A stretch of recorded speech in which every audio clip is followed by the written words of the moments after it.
Hello guys, welcome to Sukshma. Shivani here, Sukshma Self Learning Code. So let's begin our today's topic और आज का जो topic है that is conditional statement type 3. Now conditional statement type 3 होता क्या है? पहली बात तो हम ऑलरेडी डिस्कस कर चुके थे. कंडीशनल स्टेटमेंट मतलब वो स्टेटमेंट्स जिनमें कंडीशन रखी जाती हो. अगर ऐसे सेंटेंसेस जिसमें कंडीशंस नहीं मिलेगी वो इस कैटेगरी में नहीं आएंगे और उसमें ये रूल्स भी फॉलो नहीं करने हैं. सो आज हम कंडीशनल स्टेटमेंट में टाइप 3 कंडीशन पढ़ने वाले हैं. वो क्या है? जब कभी भी ऐसे सेंटेंसेस मिलेंगे जिसमें एक सेंटेंस कंडीशन दिखा रहा होगा, एक उसका रिजल्ट दिखा रहा होगा. जैसे हम बोलते हैं ना, तुम पढ़ लोगे तो पास हो जाओगे. सो पढ़ लोगे, कंडीशन रख दी गई, पास हो जाओगे, उसका रिजल्ट हो गया. सो यहाँ पर क्या गिवन है कि अगर कंडीशन पास्ट परफेक्ट टेंस में होगी, कौन से टेंस में? पास्ट परफेक्ट टेंस, तो उसका जो रिजल्ट है ना उसमें वुड हैव ही लगाना है और वुड हैव के साथ वर्ब की फॉर्म कौन सी? That is third form. So guys, अब पहले तो ये पता होना चाहिए ना कि पास्ट परफेक्ट टेंस होता क्या है. सो बस एक सिंपल सी चीज याद रख लो, हैड के साथ जब वर्ब दी होगी और वर्ब की कौन सी फॉर्म? Third form. हैड के साथ अगर वर्ब की थर्ड फॉर्म दी होगी तभी वो पास्ट परफेक्ट है, नहीं तो वो पास्ट परफेक्ट नहीं है. मैं आपसे बोल दूं आई हैड अ लैपटॉप. अब आई हैड अ लैपटॉप, क्या लैपटॉप वर्ब है? तो हैड के साथ वर्ब नहीं आई तो ये पास्ट परफेक्ट नहीं होगा. पास्ट परफेक्ट जैसे मैंने बोला I had gone, so gone verb है तो ये पास्ट परफेक्ट हो जाएगा. अब जैसे देखो I had a pen, so pen तो नाउन है तो ये पास्ट परफेक्ट की कैटेगरी में नहीं आएगा. ठीक है, तो हैड के साथ वर्ब थर्ड फॉर्म होना जरूरी है तभी वो पास्ट परफेक्ट कहलाएगा और तब उसके रिजल्ट में वुड हैव लगाना है और वुड हैव के साथ वर्ब की फॉर्म कौन सी? Third form. जैसे कि एग्जाम्पल गिवन है, if she had found his phone, so had के साथ ये क्या आ रही है? वर्ब आ रही है. फाइंड की थर्ड फॉर्म है फाइंड, फाउंड एंड फाउंड, सो ये कंडीशन हो गई पास्ट परफेक्ट की. अब पहले ये भी तो जान लो कि सेंटेंस कंडीशनल स्टेटमेंट है या नहीं. तो यहाँ पर आप देख रहे हो ये कंडीशन है, if she had found his phone number, अगर उसे उसका फोन नंबर मिल गया, she would have called him for the party, वो उसको पार्टी के लिए बुला लेगी. सो ये कंडीशन है और ये उसका रिजल्ट है. तो यहाँ पर ये रूल फॉलो होगा. अगर यहाँ पर दोनों सेंटेंस रिजल्ट होते या दोनों सेंटेंस कंडीशन होती तो फिर यहाँ पर रूल फॉलो करने की कोई भी जरूरत नहीं थी. अब हैड के साथ वर्ब तो थर्ड फॉर्म में आ गई, रिजल्ट में क्या लगाना है? Would have. तो वुड हैव तो बिल्कुल सही दिया है. वुड हैव के साथ वर्ब की फॉर्म कौन सी? Third form. सो ये भी V3 है, कॉल्ड बिल्कुल सही गिवन है. सो इससे हमें क्या समझ में आया कि अगर कभी भी पास्ट परफेक्ट में कोई कंडीशन दी है तो उसका रिजल्ट हमेशा वुड हैव ही लेगा और उसके साथ वर्ब की फॉर्म कौन सी? Third form. अब गाइस एक चीज देखो, मुझे ना यहाँ से मैं इसी क्वेश्चन से एक और क्वेश्चन बना सकती हूँ. कैसे? मैं यहाँ लिख देती if she have found his phone और मैं बोलती हैव यहाँ पर करेक्ट है यानी एरर डिटेक्शन फाइंड आउट करो. तो आपने कंडीशन क्या पढ़ी? Past perfect. मैंने प्रेजेंट परफेक्ट जैसा कुछ नहीं पढ़ाया. पास्ट परफेक्ट में हैड होता है तो आपका एरर डिटेक्शन यहीं पर हो जाता. सो आप इसी क्वेश्चन से एक दूसरा क्वेश्चन भी क्रिएट कर सकते हो. अब दूसरा, जैसे मैं यहाँ बोलती she would have called him to the party, so to का यूज यहाँ पर रॉन्ग हो जाता. इससे दूसरा क्वेश्चन क्रिएट हो गया प्रेपोजिशन का कि यहाँ पर टू का यूज इसलिए नहीं होता क्योंकि टू हमेशा फिक्स्ड डेस्टिनेशन को दिखाता है. अब पार्टी कहाँ हो रही है, कौन से होटल में हो रही है, कौन से घर में हो रही है, डेस्टिनेशन तो अभी नहीं पता, इसलिए यहाँ पर फॉर का यूज करा. सो एक ही क्वेश्चन से आपने देखा कि कैसे दो तीन क्वेश्चंस भी फ्रेम हो सकते हैं. सो आपको यही डेवलप करना है कि आप क्वेश्चन से या कॉन्सेप्ट से कितने नंबर ऑफ क्वेश्चंस क्रिएट कर सकते हो. आइए देखते हैं इसका दूसरा एग्जाम्पल.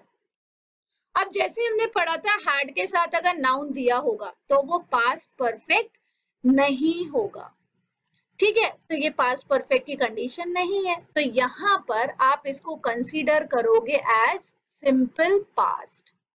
अब क्यों कंसीडर करोगे वो भी मैं बता दूं। जैसे मैं बोलती हूँ ना आई हैव अ पेन, तो यहाँ पर जो हैव है ना, हैव की सेकेंड फॉर्म हो गई हैड।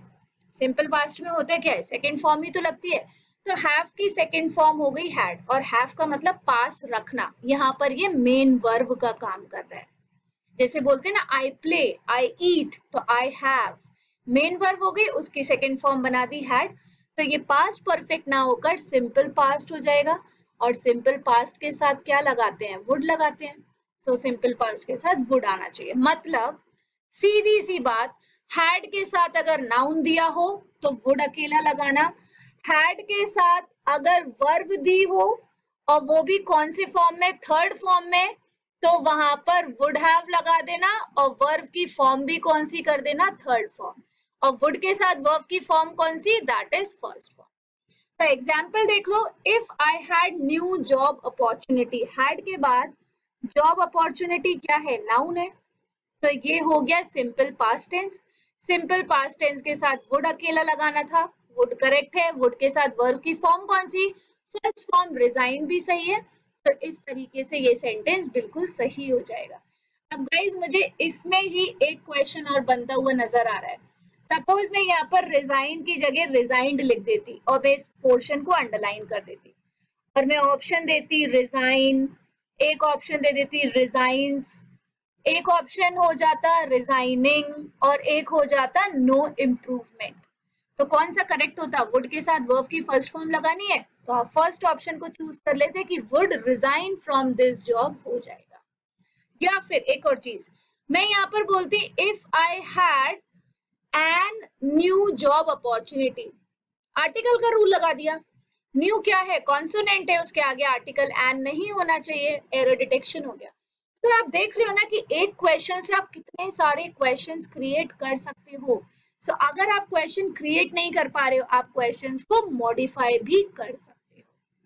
सो गाइज, जैसा कि आप जानते हो मेरे इस लेक्चर के बाद आपका काम शुरू होता है, वो है इस टॉपिक को रिवाइज करने का और इस टॉपिक को प्रैक्टिस करने का। और इस प्रैक्टिस को आसान बनाने के लिए सूक्ष्मास लाए हैं self learning game beyond knowing. इस गेम में पार्टिसिपेट करके आप अपनी डेली सेल्फ स्टडीज कर सकते हो। और इस गेम की सबसे खास बात पता क्या है, ये एक सेल्फ लर्निंग गेम है जहां आपको सेल्फ मेड क्विज, क्वेश्चन, एक आंसर और एक क्विज प्ले करना होता है, और जो आपकी एवरीडे लर्निंग डोज को पूरा कर देता है और खेल ही खेल में आपकी डेली सेल्फ स्टडीज भी करा देता है। सो जब हमने इतना कुछ जान ही लिया तो आइए देख लेते हैं कि ये है क्या सूक्ष्मास का। सो गाइस, जैसा कि आपको दिख रहा होगा, ये है हमारा सूक्ष्मास का प्लेटफॉर्म जहां पर आपको एक क्विज का ऑप्शन दिख रहा होगा। जब आप क्विज पर क्लिक करोगे तो यहाँ पर पोस्ट क्विज कर एक ऑप्शन आएगा। जब पोस्ट क्विज पर क्लिक करोगे तो इस तरीके से एक प्लेटफॉर्म पर वो आपको पेज पर लैंड करा देगा। मैंने क्या करा, मैंने एक छोटा सा डायरेक्शन बना लिया, choose the correct alternative for the highlighted part. मैंने एक वर्ड को हाईलाइट कर दिया, If I had worked hard, I would have scored the highest marks. तो पहले तो ये देखो, ये कंडीशनल स्टेटमेंट है या नहीं।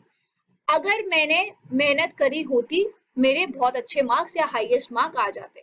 ये कंडीशन है, ये उसका रिजल्ट है। यहाँ पर आप रूल फॉलो कर सकते हो। मैंने यहाँ पर वर्कड को हाईलाइट कर दिया और मैंने इसके कुछ ऑप्शंस दे दिए। जैसे फर्स्ट ऑप्शन मैंने दे दिया वर्क, सेकेंड ऑप्शन वर्क्स लिख दिया, थर्ड ऑप्शन हैव वर्क हो गया, और फोर्थ ऑप्शन नो इम्प्रूवमेंट। मतलब अगर वो आपको सही लग रहा है तो आप नो इम्प्रूवमेंट अपना आंसर लगा सकते हो। अब इस तरीके से तो क्वेश्चन को क्रिएट करना है और ऑप्शंस भी आप नीचे डाल सकते हो। आप चाहो तो इसी क्वेश्चन को मॉडिफाई भी कर सकते थे कि if I had worked hard I would score the highest marks. तो यहाँ पर गलत हो जाता कि हैड वर्कड वाला कंडीशन है तो वुड हैव आना चाहिए। सो ये तो हमने क्वेश्चन क्रिएट करा और उसके ऑप्शंस क्रिएट करे। अब इसका करेक्ट आंसर कौन सा है, हैड वर्कड गिवन है, पास्ट परफेक्ट है ना, हैड के साथ वर्ब की थर्ड फॉर्म, पास्ट परफेक्ट के साथ वुड हैव आता है और वुड हैव के साथ वर्ब की थर्ड फॉर्म आती है। सो ये करेक्ट है, कोई भी चेंजेस नहीं होने। सो इसका आंसर कौन सा हो जाएगा, that is no improvement, option number 4। अब क्विज को सबमिट करने से पहले इसमें टैग्स का यूज करना जरूरी है। तो जैसे मैं क्लिक कर देती हूँ रिसेंटली यूज्ड टैग्स, मतलब मैं पहले जो टैग्स यूज कर चुकी हूँ वो मैं यहाँ पर ऐड कर लेती हूँ। और यहाँ पर हमारे टैग्स ऐड हो गए। उसके बाद आप अपने क्विज को सबमिट कर दोगे। जब आप अपने क्विज को सबमिट करोगे तो ये प्लेटफॉर्म पर इस तरीके से शो करेगा, इस तरीके से शो तो करेगा। और साथ ही साथ बियॉन्ड नोइंग में जब आप अपनी पॉइंट्स टेबल में जाकर देखोगे तो आप देखोगे इसके 10 पॉइंट्स भी आपको मिल चुके हैं। सो एक सेल्फ मेड क्विज क्वेश्चन बनाने के लिए आपको 10 पॉइंट्स मिलते हैं, और अगर आप क्विज प्ले करते हो तो उसके 27 पॉइंट्स मिलते हैं जो आपके पॉइंट्स टेबल में ऐड हो जाते हैं। सो गाइज, आज का सेशन तो यही खत्म हो जाता है। अब मैं एक चीज बोलना चाहूंगी, if you want to get my questions and notes, follow me on Sukshmas. This will also allow me to see your version of self-made questions there. Get my profile link in the description below. और हाँ, subscribe to Beyond Knowing using my referral code SHIV20824 to play games under my group. Thank you so much.